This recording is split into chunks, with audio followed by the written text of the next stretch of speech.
Hi, my name is Amy Pan. I'm the co-founder of Natives. Today I just wanted to share with you all a story of mine with the topic of the difficult first step from corporate to startup. Back in 2015, I joined the MBA program, and that was the start of me taking into the entrepreneurial world. I was a middle class in a corporate, and I have this thought of wanting to be an entrepreneur one day, and it seems so far away. I have an idea, but I don't know what to do with it, and I don't know where to start. So I bet this is maybe a lot of people have the same kind of idea and thought. And what changed to me was in 2015, I joined the business lab with Hong Kong U MBA program. It was a regular class. I took it because I wanted to give it a try. And maybe my friend took it, actually. It was a very random reason. I wanted to be an entrepreneur, and I have the idea, but taking the class was just kind of like a random things. And going in, I remember the first class, my professor, Petro, wanted us to pitch any idea that we have. And I was so nervous to do it. I know I have this idea, but it's just, everyone has that idea. So I just, I don't even wanted to do it at first. But because of extra credit, I went up and pitched it. I was so nervous. It was my first time ever to pitch something in front of people. And it was like 2 minutes, pitch my idea. It was the original idea of Natives, the startup that I currently owned. And it went well. People clapped, they don't think that's a stupid idea. And I was really excited. And that was the time that I think getting a little closer from I had no idea what to do with my thing till actually someone think that what the idea that I have is a good one. So with that, I started the course. It was a 3-month period. And from that, it turns my idea into an executable business plan. And that's about 3 months later. So we have a great pitch at the end. I have a team. Actually, the people that I met in the class, 3 of the people that I met turned out 2 of them become the co-founders of Natives. And there we go. So everything seems great, and we're very excited. We have this business plan. And once the class finished, everything's done. So I'm back to, I still going to the 8 a.m. to 6 p.m. work that I have. But this time I have a business plan. I feel like I'm very close to being an entrepreneur, and my idea has become something real. But here's comes another problem. Do I really want to become an entrepreneur? Really? It's fun to think about that. To just, just to imagine, I can control my own time off work. I don't have to go to office every day. It's exciting, it's fun, and one day maybe I'll become, millionaire with my idea and stuff. It's fun to think about it, but when you really, really think about, can I jump or making a change, making the difficult first step, changing from a corporate environment, working, with my day job and going into a full-time entrepreneur, can I really do that? That became a really difficult question. It took me a long time. I go to work every day, but at the same time, I'm thinking about it. I have this business plan, I have my team, people think that it's a great idea.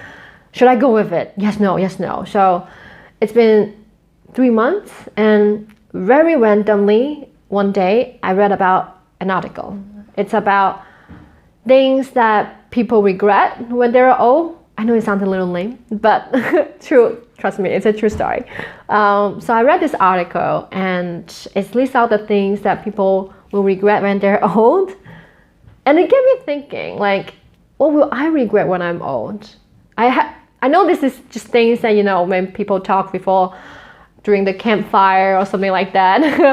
But I haven't really think about it. So that was the moment that I started to think, so what are the things that I will regret when I'm old?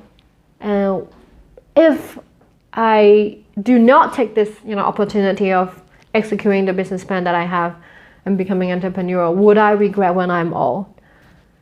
And it just hit me. It's a clear yes. Like, I will definitely regret, I think. And, if I keep doing the things I'm doing and being where I am, which is very comfortable, I think I will regret. That was a clear yes. So that was the moment that got me decide, okay, I'm taking a different path. It's challenging, it's unknown, I don't know what will happen, but that's what I want to do. And I think it's, if I really ask them in my mind, I think, that's something that I will do and I will not regret, or I will not blame myself, 50 years from now and saying that, why would you, there's an opportunity present right in front of you, you don't seize it. So that was the moment I know that I need to take the leap. Like, I need to make a change and become an entrepreneur. So 3 months later, I left my full-time job, and there we go. I started my entrepreneur journey, incorporated my company, and with my team, we pitched to Cyberport, Hong Kong. We got a fund, and then we released our first app 6 months later.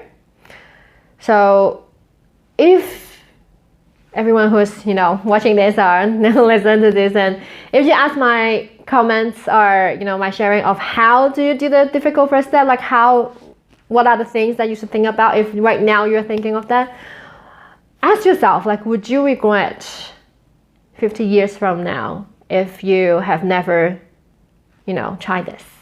And to me, that question worked. Like, that's the question, that's the moment that makes me want to do. And if you ask this question yourself and you're thinking this is a clear yes, I should just go for it. It's about a year in to my startup, and here are just some of the, I'll call, lesson learned that I wanted to share.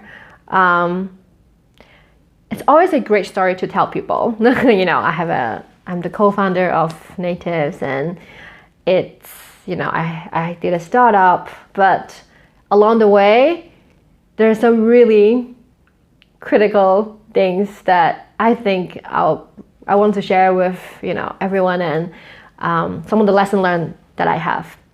So number one is what I really think will happen. What I think will happen and what really happened. So when I decided to go with the entrepreneur journey, 3 things that I think I have already, get there, I own, that could make me success. Okay, 3 other factors that make me success. Number 1, I have an in-house developer that can help me to build an app, which I think it's a luxury. A lot of startups couldn't even have their in-house developer. So one of my team members is actually in-house developer, and we can pretty much secure that we'll have an app.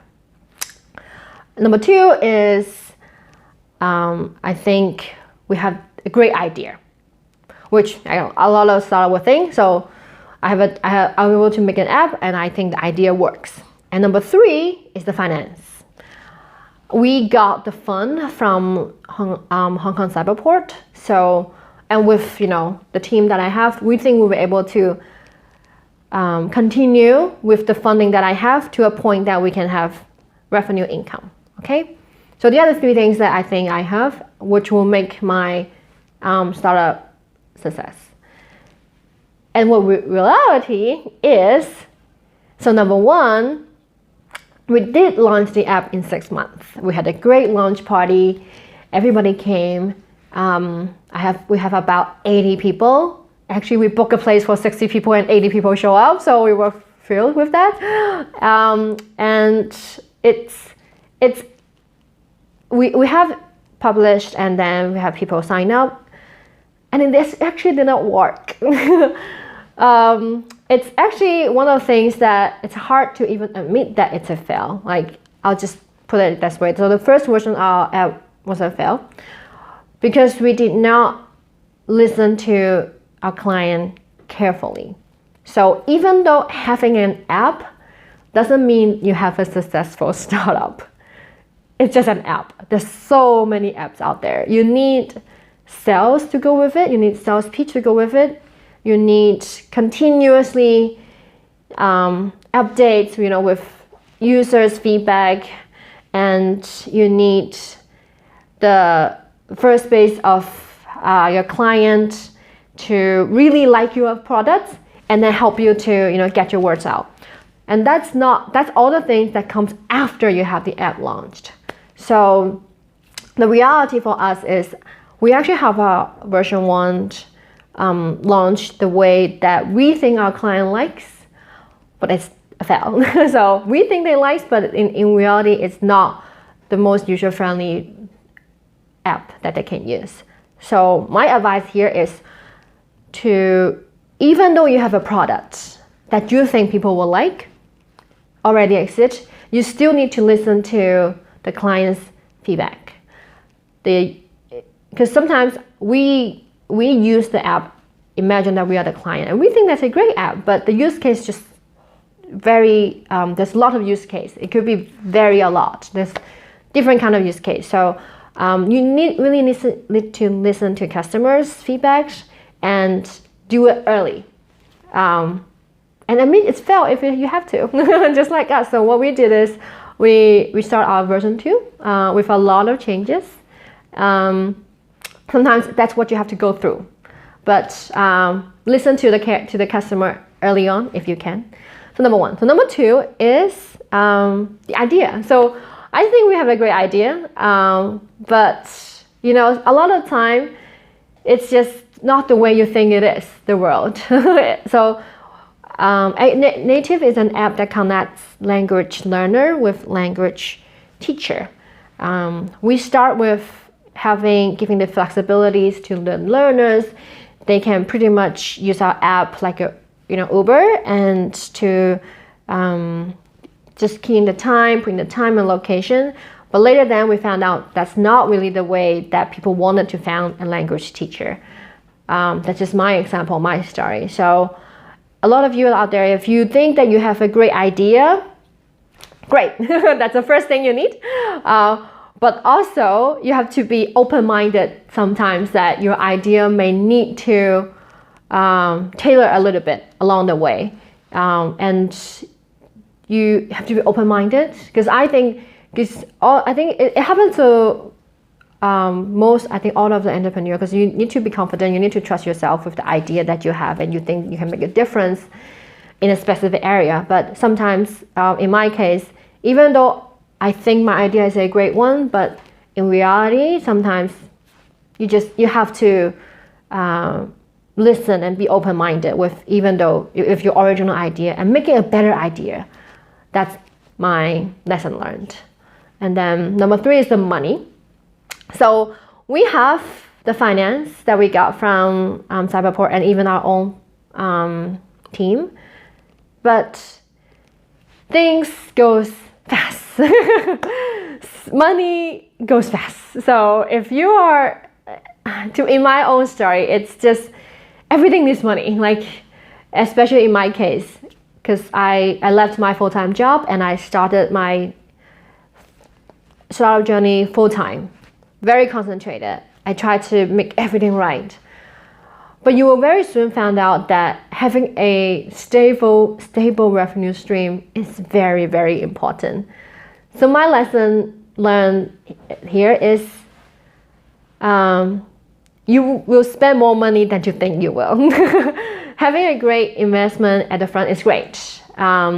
Having a stable income may be even more important, which will lead to my second point that I wanted to share with you, a stable revenue stream. In my case, I quit my job to start Entrepreneurial. Am I regret that? No. Would I reconsider that if you give me another chance, maybe yes. Would I recommend people to do that? No. I would not recommend anyone to quit their job to do entrepreneurial full-time. Here's why. First is the revenue stream that supports your daily life. So if you quit your job and start, it shows in your commitment. You have a lot of time to do. You have a lot of energy to put into that. But then, because things move slow, usually up front, it will quickly get into a space that you lost your revenue stream for daily life, and you will start to nervous. You will, because you expect your startup to have income and stuff coming back at some point that you think, but it's usually not going to happen. So my recommendation in here is have a stable revenue stream. If it's a full-time job, great. If you have a side business that can give you that, perfect. If you have an investment give you that, even better.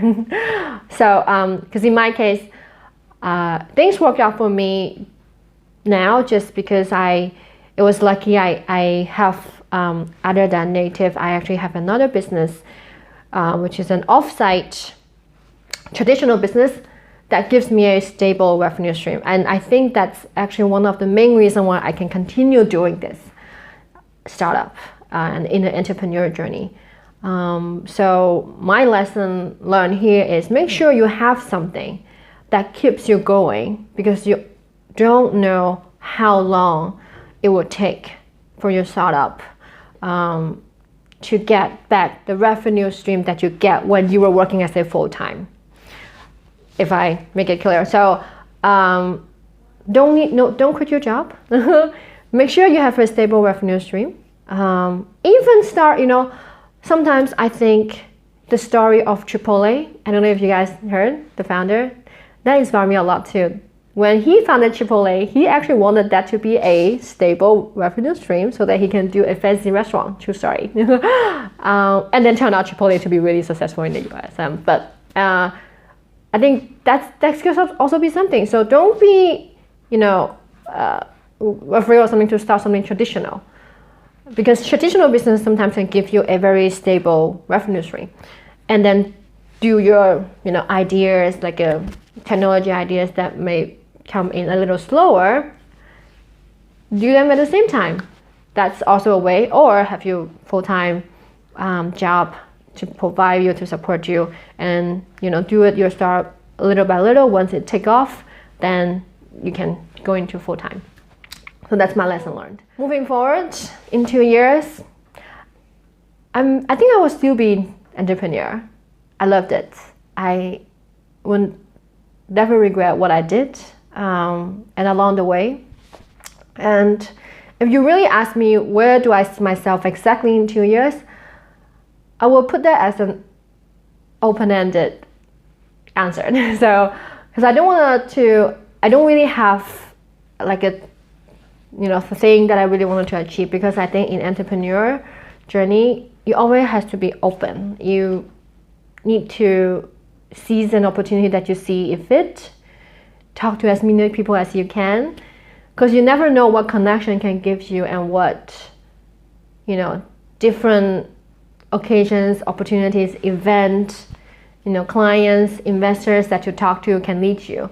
So I really, open my mind, like I get myself open for what's gonna happen. But my general direction is I'm still wanted to build something from nothing, which is, my startup, and I'm confident that as I consistently continuing doing the things that I love, and I believe in my idea, and I think one day that, looking back, I think it's all worth it, and people will be benefits, and I will make, even just in the language world, a better place with my products.